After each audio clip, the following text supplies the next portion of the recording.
গাড়ি নিয়ে বের হইছে বাজারে, আসরের নামাজের আজান হয়ে গেছে। গাড়ির ড্রাইভার বলতেছে যে মালিক, আসরের আজান তো হয়ে গেছে, নামাজ পড়া লাগবে, আমাকে একটু সময় দেন, সুযোগ দেন, আমি নামাজ পড়ে আসি। মালিক চিন্তা করলো আসরের নামাজ 4 রাকাত পড়তে আর কতক্ষণ সময় লাগবে। বলছে ঠিক আছে, যাও নামাজ পড়ে আসো। ড্রাইভার গাড়ি থামাইয়া মসজিদে ঢুকছে। 5 মিনিট যায়, 10 মিনিট যায়, 15 মিনিট, 20 মিনিট, 30 মিনিট হয়ে যায়, ড্রাইভার আর আসে না। মালিক বড় চিন্তায় পড়ে গেল, কিরে আমি তো গাড়ি চালাইতে জানি না, গাড়ির মালিক ঠিক আমি, কিন্তু আমি তো গাড়ি চালাইতে জানি না, ড্রাইভারি করতে জানি না। ড্রাইভার যদি আর না আসে তাহলে গাড়ি নিয়ে যাবে কে, আর আমারই বা নিয়ে যাবে কে? গাড়ি থেকে বের হয়ে ড্রাইভারকে খোঁজার জন্য আস্তে আস্তে মসজিদের সামনে আসছে। এসব মসজিদের জানালা দিয়া তাকায় দেখে ড্রাইভার সেজদা দিতেছে, ওইটা বসে আছে। আরো কিছুক্ষণ অপেক্ষা করার পরে ড্রাইভার যখন সালাম ফিরাইছে, তো জানালা দিয়া ডাক দিয়া বলতেছে, এই ড্রাইভার, নামাজের জন্য সেই কখন তোমাকে পাঠাইলাম, এত সময় লাগেনি নামাজ পড়তে, মন চায় না মসজিদ থেকে বের হইতে? ড্রাইভার ডাক দিয়া বলে, মালিক, আল্লাহ তাআলা তোমারেও গাড়ি থেকে বের কইরা মসজিদ পর্যন্ত নিয়ে আসছে, জানালা পর্যন্ত নিয়ে আসছে, জানালা দিয়া উকি মেরা তুমি আমারে ডাক দিতেছো, আর আল্লাহ তাআলা আমারেও গাড়ি থেকে বের কইরা মসজিদে ঢুকাইয়া দিছে। যে আল্লাহ তোমারে মসজিদে ঢুকার তৌফিক দেয় না, ওই আল্লাহ আমারে মসজিদ থেকে বের হইতে দেয় না। এজন্য বুঝতে হবে, যারা যারা কোরআনের মাহফিলে, দ্বীনের মাহফিলে আসতে পারি, বুঝতে হবে তাদেরকে আল্লাহ তাআলা পছন্দ করে বাইসা বাইসা নিয়ে আসছে। বলি না সুবহানাল্লাহ। আমি আপনাদের সামনে সূরা বাকারার একটি আয়াত তেলাওয়াত করেছি বরকতের নিয়তে। বুখারী শরীফের 15 নম্বর হাদিস তেলাওয়াত করেছি। আয়াত এবং হাদিসকে সামনে রেখে অল্প সময়ে খুব গুরুত্বপূর্ণ আলোচনা করার চেষ্টা করব ইনশাআল্লাহ। হাদিসের মধ্যে রাসূলুল্লাহ সাল্লাল্লাহু আলাইহি ওয়াসাল্লাম বলেন, লা ইউমিনু আহাদুকুম হাত্তা আকুনা আহাব্বা ইলাইহি মিন ওয়ালিদিহি ওয়া ওয়ালাদিহি ওয়ান নাসি আজমাইন। ততক্ষণ পর্যন্ত কোনো ব্যক্তি পরিপূর্ণ কামেল ঈমানদার হইতে পারবে না, ততক্ষণ পর্যন্ত কোনো ব্যক্তি পরিপূর্ণ পাক্কা ঈমানদার হইতে পারবে না, যতক্ষণ না ওই ব্যক্তির দিলে আমি রাসূলের মহাব্বত তার চাইতে, তার জীবনের চাইতে, পরিবার পরিজন সমস্ত কিছুর চাইতে বেশি না হয়। নিজের ঈমানকে পরিপূর্ণ করার জন্য, নিজের ঈমানকে পাক্কা করার জন্য সমস্ত মানুষের চাইতে, এমনকি নিজের জীবনের চাইতে রাসূলের মহাব্বত বেশি হইতে হবে। যদি আমার আপনার দিলে রাসূলের মহাব্বত নিজের জানের চাইতেও বেশি, সমস্ত মানুষের চাইতেও যদি বেশি হয়, তাহলেই আমি পাক্কা ঈমানদার, পরিপূর্ণ ঈমানদার। আর যদি আমার আপনার দিলে রাসূলের মহাব্বত মানুষের চাইতে বেশি না হয়, নিজের জানের চাইতেও বেশি না হয়, তাহলে আমি আপনি পরিপূর্ণ পাক্কা ঈমানদার হইতে পারবো না। কথাটা একটু বুঝি, তারপর সামনে আগাই। সবাই আমার সাথে একটু কথা বলবেন। পাক্কা ঈমানদার হওয়ার জন্য রাসূলের মহাব্বত নিজের চাইতেও বেশি হবে না কম হবে? একটু জোরে বলি, বেশি হবে না কম হবে? সকলের চাইতে বেশি হবে না কম হবে?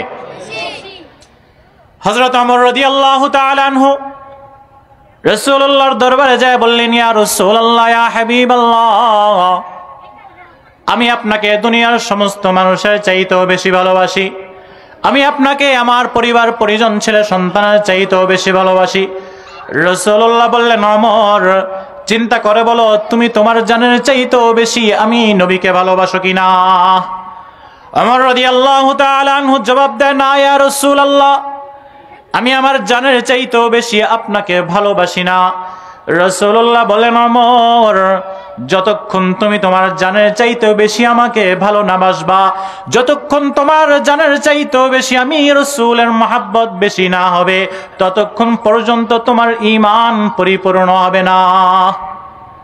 ওমর রাদিয়াল্লাহু তাআলা একটু চিন্তা করে 2-1 মিনিটের মধ্যেই এবার বলতেছেন, ইয়া রাসূলুল্লাহ, আমি এখন আপনাকে আমার জানের চাইতেও বেশি ভালোবাসি। আল্লাহর রাসূল বলেন, এখন তোমার ঈমান পরিপূর্ণ হয়েছে, এখন তোমার ঈমান পাক্কা হয়ে গেছে। বাসার ভিতর বসে বাবা এবং ছেলে ঈমানি মুযাকারা করতেছেন। ওমর রাদিয়াল্লাহু তাআলা এবং তার ছেলেও সাহাবী ইবনে ওমর রাদিয়াল্লাহু তাআলা উভয়ে বসে বসে ঈমানি মুযাকারা করতেছেন। ইবনে ওমর বলতেছেন যে, বাবা, আপনিও মুসলমান ইমানদার, আমিও মুসলমান ইমানদার, এখানে মজা হইল না, খেলা জমলো না। ওমর বলেন, খেলা কিভাবে জমবে? ইবনে ওমর বলে, ও বাবা, যদি আপনি কাফের হইতেন আর আমি মুসলমান হইতাম, যুদ্ধের ময়দানে আপনি আমার সামনে আসতেন, আপনি কাফের, আমি মুসলমান, কিন্তু যুদ্ধের ময়দানে আপনি বাবা হওয়ার কারণে আপনার মাথার উপরে আমি তরবারি চালাইতাম না, আপনার ঘাড়ের উপরে আমি তরবারি চালাইতাম না, আপনাকে বুঝাইতাম সন্তান হওয়ার কারণে আপনি বাবাকে আমি ছেড়ে দিছি। ওমর রাদিয়াল্লাহু তাআলা আনহু জবাব দেয়, বাবা, আসল খেলার মজা তো তুমি বুঝো নাই রে বাবা। যদি তুমি কাফের হইতা, বদ্দিন হইতা, দুশমনের রাসূল হইতা, আর আমি ওমর মুসলমান, যুদ্ধের ময়দানের সন্তান, তুমি যদি আমার সামনে আসতা, আমি ওমর আমার তরবারি দিয়ে তোমার মাথাকে দ্বিখণ্ডিত করে আল্লাহকে দেখায় দিতাম, ওগো মালিক, তোমার রাসূলের মহব্বত আমার দিলে আমার সন্তানের চাইতেও বেশি। বলেন না সুবহানাল্লাহ। এজন্য নিজের দিলে রাসূলের মহব্বত সন্তানের চাইতেও বেশি হইতে হবে, নিজের চাইতেও বেশি হইতে হবে, তখনই আমি আপনি পরিপূর্ণ ঈমানদার হইতে পারব। যেই নবী কিয়ামতের ময়দানে সুপারিশ করবেন, যেই নবী কিয়ামতের ময়দানে মাকামে মাহমুদের মধ্যে বসে আমার আপনার জন্য আল্লাহর দরবারে কান্নাকাটি করবেন, যেই নবী আমার আপনাকে জান্নাতে নেওয়া ছাড়া জান্নাতে যাবেন না, যেই নবী আমার আপনার জন্য হাউজে কাউসারের পারে বসে থাকবেন, সেই নবীরকে ভালোবাসা দরকার আছে কি নাই? আওয়াজ করে তো বললেন না, দরকার আছে কি নাই? সেই নবীকে ভালোবাসা দরকার। মানুষকে ভালোবাসা যায় তার সৌন্দর্যের কারণে, মানুষকে ভালোবাসা যায় তার গুণাবলীর কারণে, মানুষকে ভালোবাসা যায় তার চরিত্রের কারণে। আল্লাহর রাসূল সাল্লাল্লাহু আলাইহি ওয়াসাল্লাম কেমন সুন্দর ছিলেন। হযরত আবু দারদা রাদিয়াল্লাহু তাআলা আনহু পূর্ণিমার চাঁদের রাতে বেলা একদিন রাসূলের দরবারে আসছেন। রাসূলের দরবারে আয়েশা বারবার চাঁদের দিকে তাকায়, আসমানের চাঁদের দিকে তাকায়, আর রাসূলের চেহারার দিকে তাকায়। তাকানোর পরে বলে, ইয়া রাসূলুল্লাহ, আল্লাহর কসম কইরা বলতেছি, পূর্ণিমার চাঁদের চাইতেও বেশি সুন্দর আমার আপনার নবীর চেহারা। বলেন না সুবহানাল্লাহ। রাসূলের এক দুধবোন ছিল, দুধবোন হযরত হালিমাতুস সাদিয়া রাদিয়াল্লাহু তাআলা আনহার ঘরে এক মেয়ে ছিল, দুধবোন। কিতাবের মধ্যে দেখেন দুধবোনের নাম সীমা। রাসূল সাল্লাল্লাহু আলাইহি ওয়াসাল্লামকে নিয়ে প্রতিদিন ছাগল চড়াইতে যাইতেন, মাঠে ময়দানে ক্ষেতের মধ্যে ছাগল চড়াইতেন। একদিন আসার সময় সন্ধ্যা হয়ে গেছে, দেরি হয়ে গেছে। দেরি হয়ে যাওয়ার কারণে হালিমাতুস সাদিয়া, কন্যা যেহেতু, মেয়ে যেহেতু দেরি করে আসছে, তাই রাগারাগি করতেছে, দেরি করে কেন আসছো? তোমাকে ছাগল চড়াইতে পাঠাইছি, সন্ধ্যার আগেই তো ফেরত আসতে বলছিলাম, তুমি দেরি করে কেন আসছো? সীমাও রাগ হয়ে গেছে, কাজও করি আবার বকাও খাই, যা কালকে থেকে আর কাজেই যাবো না, তোমার ছাগল তুমি চড়াইও, আমি আর ছাগল চড়াইতে যাবো না। হালিমা চিন্তা করলো, ছাগল চড়াইতে না গেলে তো ছাগল ঘাস খাবে না, ঘাস না খাইলে দুধ দিবে কি দিয়া? এবার হালিমা সাদিয়া সীমাকে বললে, তুমি যদি ছাগল চড়াইতে না যাও, এই যে তোমার দুধ ভাই মুহাম্মদ আমাদের কাছে আসে, সে দুধ পাবে কোত্থেকে, সে খাদ্য পাবে কোত্থেকে? এবার সীমা জবাব দেয়, ওগো মা, আমি দেরি করে আসছি। কেন দেরি করে আসছি তুমি তো জানতে চাইলা না। প্রতিদিনের মতো আজকে সকালবেলা আমি আমার দুধ ভাইকে কোলে নিয়ে বের হয়ে গেছি ছাগল চড়ানোর জন্য। ছাগল চড়ানোর এক ফাঁকে চিন্তা করলাম, দুধ ভাই কি অবস্থায় আছে একটু দেখে আসি, মুহাম্মদ কি অবস্থায় আছে একটু দেখে আসি।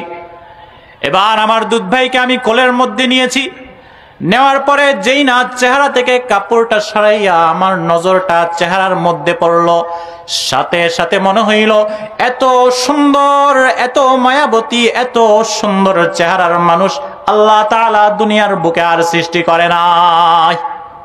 সুবহানাল্লাহ বলবেন না? সীমা বলেন, আমি সৌন্দর্য দেখতেই আছি, দেখতে দেখতে হঠাৎ করে যখন আমার হুঁশ আসলো, চিন্তা আসলো, ভাবলাম দীর্ঘ সময় ধরে তো আমি আমার দুধ ভাইকে দেখতেছি, এদিকে ছাগল ভেড়াগুলো যে আছে সেগুলো তো ছাড়া না জানি হারায় গেছে। আজকে যদি এগুলো হারায় যায় আমার মা আমাকে বড় বকা দিবে, বড় মারধর করবে। এই চিন্তা করতে করতে আমার দুধ ভাইয়ের চেহারা থেকে যখন আমার চেহারাটা উপরে উঠাইলাম, দেখলাম আজকে আর ছাগল ভেড়াগুলো ছোটাছুটি করে না, সমস্ত ছাগল ভেড়া পশু পাখিগুলো আমার সাথে সাথে আমার দুধ ভাই মুহাম্মাদের চেহারার দিকে তাকায় আছে। আমার রাসূল এত সৌন্দর্য ছিলেন, কাফেররা পর্যন্ত দূর থেকে আসলে নবীজির চেহারা দেখার সাথে সাথেই মহাব্বত তৈরি হয়ে যাইত। এত সুন্দর নবীকে ভালোবাসার বিকল্প অন্য কিছু হইতে পারে না। ভালোবাসা সৌন্দর্যের কারণেও হয়, ভালোবাসা সিফাতের কারণেও হয়, ভালোবাসা চরিত্রের কারণেও হয়, কিন্তু নবীকে ভালোবাসা এটা ফরজ, এটা জরুরি। নবীকে ভালো না বাসলে আমার আপনার ঈমান পরিপূর্ণ হবে না, নবীকে ভালো না বাসলে আমার আপনার ঈমান মজবুত হবে না। মুসলমান নবীকে কিভাবে ভালোবাসতে হয়, নবীকে কোন পর্যায়ে ভালোবাসতে হয়, কিভাবে ভালোবাসতে হয়, তার প্রমাণ উদাহরণ অসংখ্য গণিত রেখে গেছেন সাহাবায়ে কেরাম। আল্লাহ তাআলা সূরা বাকারার মধ্যে বলেন, আমিনু কামা আমানান নাস, ও মুসলমানেরা তোমরা ঈমান আনো যেমনি ভাবে সাহাবায়ে কেরাম ঈমান আনছেন। তোমরা আমার নবীকে ভালোবাসো যেমনি ভাবে সাহাবায়ে কেরাম নবীকে ভালোবাসছেন। তোমরা আমার রাসূলের সুন্নতের ইত্তেবা করো, অনুসরণ করো যেমনি ভাবে আমার সাহাবীরা রাসূলের অনুসরণ করেছেন, ইত্তেবা করেছেন। সাহাবায়ে কেরাম নবীজিকে সর্বোচ্চ ভালোবাসতেন, সাহাবায়ে কেরাম নবীজির জন্য সর্বোচ্চ ত্যাগ স্বীকার করতেন। সাহাবায়ে কেরাম নবীজির অনুসরণের সর্বোচ্চ উদাহরণ দুনিয়ার বুকে দেখা গেছে। এজন্য আল্লাহ তাআলা বলেন, আমিনু কামা আমানান নাস, ও ঈমানদারেরা, ও মুসলমানেরা তোমরা ঈমান আনো যেমনি ভাবে সাহাবায়ে কেরাম ঈমান আনছেন। তোমরা মহব্বত করো যেমনি ভাবে সাহাবায়ে কেরাম মহব্বত করেছেন। তোমরা রাসূলকে ভালোবাসো যেমনি ভাবে সাহাবায়ে কেরাম রাসূলকে ভালোবেসেছেন। রাসূলকে ভালোবাসার অসংখ্য উদাহরণ সাহাবায়ে কেরাম আমাদের সামনে রেখে গেছেন। রাসূলের এক সাহাবী হযরত তালহা রাদিয়াল্লাহু তাআলা আনহু, ছোট্ট সাহাবী, এত ছোট নাবালেগ সাহাবী, রাসূলের আশিক সাহাবী, বাবার সাথে রাসূলের দরবারে আসছেন। বাবা রাসূলের দরবারে কথা বলে চলে যাইতেছেন। এবার সন্তান তালহা ডাক দিয়া বলে, বাবা আপনার তো রাসূলের সাথে কথা শেষ, আপনি একটু যান, আমি রাসূলের দরবারে রাসূলের সাথে পার্সোনাল কথা বলে আসি। ছোট্ট সাহাবী আশিক সাহাবী তালহা রাসূলের দরবারে যায়, রাসূলের হাঁটুর সাথে হাঁটু লাগায়া দিয়া বসছেন। বৈশা বলতেছেন, ইয়া রাসূলুল্লাহ, শরীয়তের যত হুকুম আহকাম আছে আপনি আমার বাবাকে বলেন। শরীয়তের যত হুকুম আহকাম আছে সমস্ত হুকুম আহকামের তালিম আমার বাবাকে আপনি দেন।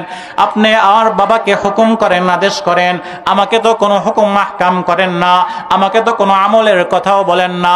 ওগো রাসূল, আমাকে আপনি একটা হুকুম বলেন, একটা আমর দেন, যেই হুকুমটা আদেশটা আমি পালন করার পরে আল্লাহর দরবারে দাঁড়ায়া বলতে পারবো আমার প্রাণের নবী আমাকে এই হুকুমটা করেছিলেন, আমার প্রাণের নবী দয়ার নবী আমাকে এই আদেশটা করেছিলেন, সেই আদেশটা পালন করার মাধ্যমে আমি দুনিয়ার থেকে চলে আসছি। আল্লাহর দরবারে দাঁড়াইয়া আল্লাহর দরবারে উপস্থিত হয়ে যেন আপনার ওই আদেশটা আমি পালন করছি সেই কথাটা যেন আল্লাহর দরবারে বলতে পারি। ছোট্ট সাহাবী, আশিক সাহাবী রাসূলুল্লাহ তালহাকে ডাক দিয়া বললেন, ও তালহা, তোমার কোমরের মধ্যে যেই ছুরিটা আছে, ছোট্ট ছুরিটা, এই ছুরিটা বের করে তোমার বাবার সিনার মধ্যে, বুকের মধ্যে একটা কোপ দিয়ে আসো। কথা রাসূলের মুখের থেকে বের হইতে দেরি তলহা ছুরি বের কইরা বাবার দিকে দৌড় মারছে। তলহার যেই অবস্থা, যদি তলহাকে না থামায় নিজের বাবাকে হত্যা করে ফেলবে। আল্লাহর রাসূল পিছন থেকে ডাক দিয়েছেন, ও তলহা এদিকে আসো। আমি দুনিয়ার বুকে সন্তান দ্বারা বাবাকে হত্যা করতে আসি নাই, আমি বাবা থেকে সন্তানকে পৃথক করতে আসি নাই, আমি আত্মীয়র মাঝে বন্ধন অটুট রাখতে এসেছি, আমি বাবা এবং সন্তানের মাঝে মিল মহাব্বত তৈরি করে দিতে এসেছি। আমি দুনিয়ার বুকে বাবা এবং সন্তানের হকগুলো সঠিকভাবে বর্ণনা করে দিতে এসেছি। আমি দুনিয়ার বুকে সন্তানের মাধ্যমে বাবাকে হত্যা করতে আসি নাই।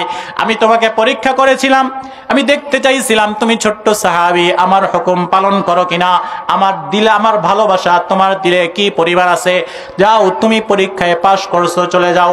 ছোট্ট সাহাবী নাবালেগ সাহাবী তলহা এই শেষ হুকুমটা পালন করার পরে বাড়িতে চলে গেছেন। কিছুদিন পরে রাসূলের দরবারে খবর আসছে, ওগো আল্লাহর রাসূল, আপনার ছোট্ট সাহাবী তলহা অসুস্থ হয়ে গেছে, আপনার সাহাবী তলহা মারাত্মক অসুস্থ। রাসূল নিজের আশিক সাহাবী তলহার জিয়ারত করার জন্য, ইআদাত করার জন্য গেছেন। যায়া তলহাকে দেখে বলেন, তলহার অবস্থা খুবই খারাপ, এমন অবস্থা, এমন অসুস্থতা, যেই অসুস্থতার হায়াত আর বেশি দিন থাকবে না, যেই অসুস্থতার কারণে তলহার মৃত্যু হয়ে যাইতে পারে। মৃত্যুর যত রকমের আসার আছে, নিদর্শন আছে, সমস্ত কিছুই প্রকাশ পাইয়া গেছে। তলহার বাবাকে ডাক দিয়া রাসূলুল্লাহ সাল্লাল্লাহু আলাইহি ওয়াসাল্লাম বলেন, ও আবু তলহা, আমার এই ছোট্ট সাহাবী যদি মারা যায়, আমার এই ছোট্ট সাহাবী যখন ইন্তেকাল করবে, আমি রাসূলকে খবর দিবা, আমি রাসূল নিজে এসে স্বয়ং আমার এই সাহাবীর জানাজা পড়াবো, আমি রাসূল স্বয়ং এসে এই ছোট্ট আমার আশিক সাহাবীকে দাফন কাফন সম্পন্ন করাবো। রাসূলুল্লাহ ঘরের ভিতরে চলে আসছেন। কয়েকদিন পরে আবু তলহার সাথে দেখা। আবু তলহাকে ডাক দিয়া বলতেছেন, ও তলহার বাবা, আমার ছোট্ট আশিক সাহাবী তলহার কি অবস্থা? আবু তলহা রাদিয়াল্লাহু তাআলা আনহু জবাব দেয়, ওগো নবীজি, আপনার ছোট্ট আশিক সাহাবী তলহার তো ইন্তেকাল হয়ে গেছে, আমরা তাকে দাফন কাফন করে দিয়েছি। নবীজি ডাক দিয়া বলে, ও আবু তলহা, আমি তোমাকে না বলে আসছিলাম আমার এই ছোট্ট আশিক সাহাবী যখন ইন্তেকাল করবে আমাকে খবর দিবা, তুমি কেন আমাকে খবর দাও নাই, তুমি কেন আমাকে জানাও নাই? এবার আবু তলহা জবাব দেয়, ওগো পয়গম্বর, ওগো আল্লাহর রাসূল, ছোট্ট হইল তো আপনার আশিক, ছোট্ট হইল তো আপনার প্রেমের পাগল, ছোট্ট হইল তো তার দিলে আপনার ভালোবাসায় পরিপূর্ণ। মৃত্যুর আগে ছোট্ট এই সাহাবী তলহা আমাদের সকলকে ডাক দিয়া ওসিয়তনামা লেখাইছেন, যদি দিনের বেলা দিনের আলোতে আমার ইন্তেকাল হইয়া যায়, তাহলে আমার প্রাণের নবী, মায়ার নবী, দয়ার নবীজিকে খবর দিবা, আমার নবী আসবে, আমার জানাজা পড়াইবে। আর যদি রাতের অন্ধকারে আমি তলহার মৃত্যু হইয়া যায়, তাহলে আমার নবীকে খবর দিবা না, কারণ আমার নবীর তো আমি আশিক। যদি আমার নবীকে খবর দাও, নবীজি ঘরের মধ্যে থাকতে পারবে না। নবীজি ওই রাতের অন্ধকারে নিজের ঘর থেকে বের হইয়া পাহাড়ের গিরিপথ দিয়া, চিপা রাস্তা দিয়া যখন আসবে, তখন যদি নবীর দুশমনেরা নবীজির উপর হামলা কইরা ফেলে, নবীজির কোনো ক্ষতি কইরা ফেলে, কিয়ামতের ময়দানে আমি ছোট্ট সাহাবী তলহা নবীর সামনে দাঁড়াইতে পারবো না। এজন্য নবীজি আপনাকে খবর দেই নাই। ও মুসলমান, একবার বুঝার চেষ্টা করি, চিন্তা করি, ছোট্ট আশিক সাহাবী, তার দিলে নবীর কি মায়া, নবীর কি মহাব্বত, নবীর কি ভালোবাসা, যেই ভালোবাসার কারণে নবীজির জানাজার সৌভাগ্য পর্যন্ত বিসর্জন দিয়ে দিছে। নবীর গায়ে আঘাত লাগবেই চিন্তা করে নবীজি জানাজা পড়াইবে, সেই সৌভাগ্য বিসর্জন দিয়া দিছে। নবীজি দাফন করবার মতো সৌভাগ্য বিসর্জন দিয়া দিছে, নবীজির গায়ে যেন বিন্দু পরিমাণ আঘাত না লাগে।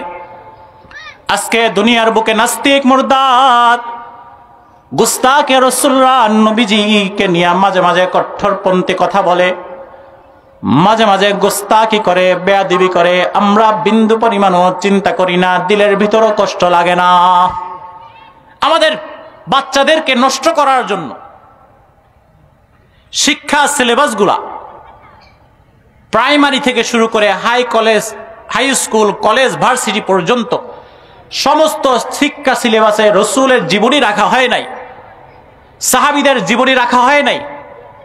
সব জায়গায় হিন্দুত্ববাদী মতবাদ রাখা হয়েছে, নাস্তিক্যবাদী সিলেবাস তৈরি করা হয়েছে, ট্রান্সজেন্ডারের মতো হারাম কুফরি মতবাদ সিলেবাস তৈরি করা হয়েছে।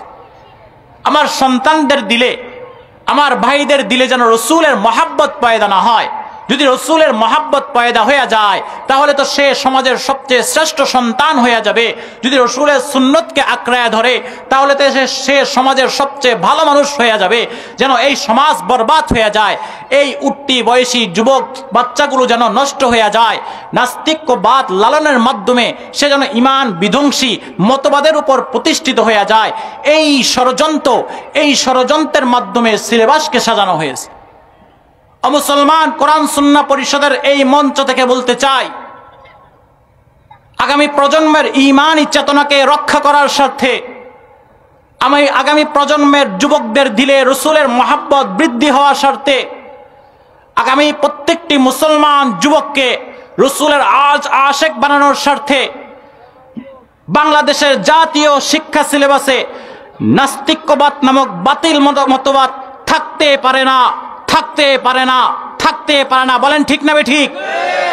বাংলাদেশের জাতীয় শিক্ষা সিলেবাসে রাসূলুল্লাহ সাল্লাল্লাহু আলাইহি ওয়াসাল্লামের আদর্শ মতবাদ লিপিবদ্ধ করতে হবে, সিলেবাসের অন্তর্ভুক্ত করতে হবে। এই মঞ্চ থেকে আমরা মেসেজ পৌঁছাইতে চাই, বাংলাদেশের সিলেবাস প্রাইমারি থেকে শুরু করে হাই স্কুল, কলেজ সমস্ত জায়গায় একটা অন্তত পক্ষে রসুলের ঘটনা দেওয়া, সাহাবীদের ঘটনা দেওয়া এবং ইসলামী আদর্শ লিপিবদ্ধ করে অন্তর্ভুক্ত করা উচিত। ঠিক না ঠিক বলেন? রসুলের ভালোবাসা যদি অন্তরে লালন করে, রসুলের মহাব্বতগুলি সন্তানরা অন্তরে লালন করে, এরা সমাজের শ্রেষ্ঠ মানুষ হয়ে যাবে। কি বলেন? কথা বলেন ঠিক না ঠিক? কোনো বাচ্চা ছোট্ট থেকে যদি রসুলের আদর্শে লালিত হয়, কোন যুবক যদি নিজেকে রসুলের জীবনী দিয়ে সাজায়, কোন মুরব্বী যদি তার শেষ বয়সে এসে হলেও রসুলের সুন্নত আঁকড়ায় ধরে, তাহলে সে দুনিয়ায় থাকতেই আদর্শ মানুষ হয়ে যাবে। আর কিয়ামতের ময়দানে আল্লাহ তাআলা তার জন্য নাজাতের ফয়সালা করে দেন। বোঝানোর জন্য একটি উদাহরণ দেই। সাহাবীদের মধ্যে একজন সাহাবী ওমর রাদিয়াল্লাহু তাআলা আনহু, মদিনার মক্কার ভিতরে যখন ইসলাম গোপনে গোপনে প্রচার করা হইতেছে, প্রকাশ্যে প্রচার করা হয় না, গোপনে গোপনে সারা জায়গার মধ্যে ইসলাম প্রচার করা হইতেছে, কিন্তু প্রকাশ্যে ইসলাম প্রচার করা হয় না। আস্তে আস্তে ইসলামের সাইলাব হয়ে যাইতেছে, যুবকরা দলে দলে ইসলামের ছায়া তলে আসতেছে। কাফেরদের ঘুম হারাম হয়ে গেছে, কাফেররা পরামর্শ বৈঠক করছে। পরামর্শের মধ্যে ঘোষণা করা হয়েছে, যে ব্যক্তি রসুলের মাথা নিয়ে আসতে পারবে, নাউজুবিল্লাহ, যে ব্যক্তি রসুলকে হত্যা করে মাথা নিয়ে আসতে পারবে তাকে 100 লাল উট পুরস্কার দেওয়া হবে। চিৎকার দিয়া বলি নাউজুবিল্লাহ। ওমর ইবনুল খাত্তাব রাদিয়াল্লাহু তাআলা আনহু তখনও মুসলমান হয় নাই। কোমর থেকে তরবারি বের করে বলতেছেন, আমি রসুলের মাথা নিয়ে আসব। বের হয়ে খুঁজতেছেন রসুলকে কোথায় পাওয়া যাইবে, তার মাথাকে দ্বিখণ্ডিত করে ফেলবে। পথের মধ্যে দোস্ত বন্ধুর সাথে সাক্ষাৎ হয়ে গেছে। বন্ধু বলে, ওমর তরবারি উন্মুক্ত কেন, তরবারি কোষযুক্ত কেন না? ওমর জবাব দেয়, আমি শুনেছি মুহাম্মদ ইবনে আব্দুল্লাহর আবির্ভাব হয়েছে, তে মানুষকে বাপের ধর্ম থেকে পৃথক করে ফেলতেছে, নতুন ধর্মের দাওয়াত দেয়। আমি যদি তাকে পাই তার মাথাকে আমি শরীর থেকে দ্বিখণ্ডিত করে ফেলবো। বন্ধু জবাব দেয়, ওমর মুহাম্মদের পিছনে পড়ে যাও, আগে নিজের খবর নাও, তোমার বোন নিজেও তো মুসলমান ধর্ম কবুল করে ফেলছে। কথা শোনার সাথে সাথে ওমর ফারুক বড় রাগান্বিত হয়ে গোসা হয়ে তার বোনের ঘরের দিকে দৌড়াইছে। যায় যেই বোনের দরজার সামনে উপস্থিত হয়েছে, বাহির থেকে আওয়াজ শুনতেছে, কোরআনের তেলাওয়াত হইতেছে। তাহা মা আনজালনা আলাইকাল কুরআন লিতাশকা ইল্লা তাযকিরাতাল লিমান ইয়াখশা। সূরা তাহার এই তেলাওয়াত শোনার পরে ঘরের দরজা খুলে ভিতরে ঢুকে তার ভগ্নিপতি বোন জামাইকে মারধর করা শুরু করলো। বোন যখন বাঁচাইতে আসলো বোনকেও আঘাত করলো। বোনকে আঘাত করার কারণে বোনের চেহারা রক্তে লাল হয়ে গেছে। বোনের চেহারায় যখন রক্ত দেখছে ওমরের রাগ ঠান্ডা হয়ে গেছে, দিল নরম হয়ে গেছে। এবার ওমর ডাক দিয়া বলে, ও বোন, ঘরের সামনে যখন আসছিলাম তখন কি যেন গুনগুন করে পড়তে শুনেছি, এত মজা লাগছে, এত মজার তেলাওয়াত জীবনে আর কখনো শুনি নাই, আমাকে আরেকটু তেলাওয়াত কইরা শোনাও। বোন জামাই বুঝছে ট্যাবলেটে কাজ হয়েছে। বোন জামাই বলে, ওমর, এই কোরআন শুনতে চাইলে পড়তে চাইলে তো পবিত্র হওয়া লাগবে, তুমি তো মুশরিক, নাপাক। ইন্নামাল মুশরিকুনা নাজাস, মুশরিকরা তো নাপাক, নাপাক ব্যক্তি তো কোরআন ধরতেও পারবে না, পড়তেও পারবে না। ওমর বলে, তাহলে আমার কি করতে হবে?